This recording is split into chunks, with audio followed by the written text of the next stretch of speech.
There was a time not that long ago when corner stores were more than just convenient places to pick up a few things in between visits to the supermarket. They used to be meeting places where proprietors knew everyone by name, and if you ever forgot your wallet or purse, credit was never a problem. Well, Doug Murray's been to Ferny Grove as another corner landmark disappears with the retirement of Bob Cassimaty. The end of Bob Cassimaty's colourful career is just around the corner, yet this day starts like all the rest, displaying the headlines. In a curious coincidence, they say farewell to Tommy Smith. Bob's around the same age, rising 80. And the shopkeeper recalls opening his business 43 years ago, just when the master trainer's wonder horse Tulloch burst onto the turf scene as a 2-year-old. Tulloch went on to become arguably our greatest racer and a national hero. Bob still scans the form guide. There's plenty of time for reading in this business. In the early days, it helped him polish his English. Bob's parents migrated to Australia around the turn of the century. Though christened Pinato, he was dubbed Bob, and it stuck. Later, he saw action during World War II in the Solomon Islands and New Guinea. Back on Sevi Street, he opened a shop. It was a little shop, you know, before nothing. It was the party was not there. It was like a booth. Now it's part of thriving Ferny Grove, but then it was isolated bushland. No chore for the dedicated retailer. I like serving people, I like people. In the early days, locals were scarce.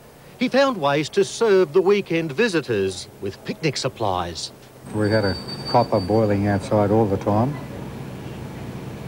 And 6pence a billy, any size. They used to come around the back and we'd fill the billy for them. We used to sell horseshoes out the back, we used to have all the grain, used to virtually sell everything to the local farmers. And son Michael, one of 6 children, helped out in the store. They go there. Where does this one go? There's 14 grandchildren. They help on weekends for pocket money. Not one sees any future carrying on the business. I don't think he always made the money he should have made because he gave too much away, but yeah. Customers like Daniel McLean came to rely on the corner store.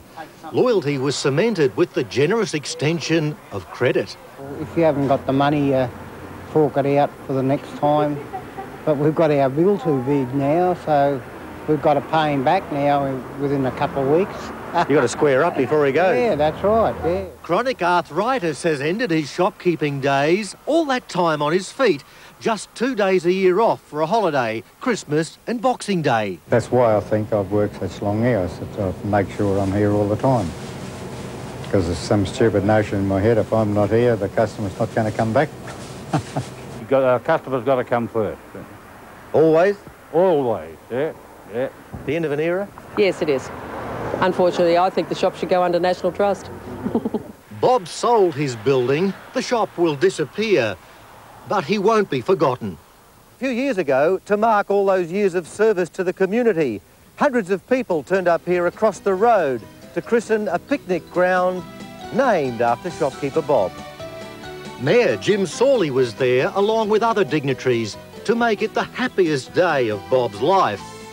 The saddest will be when he serves his last customer on Sunday.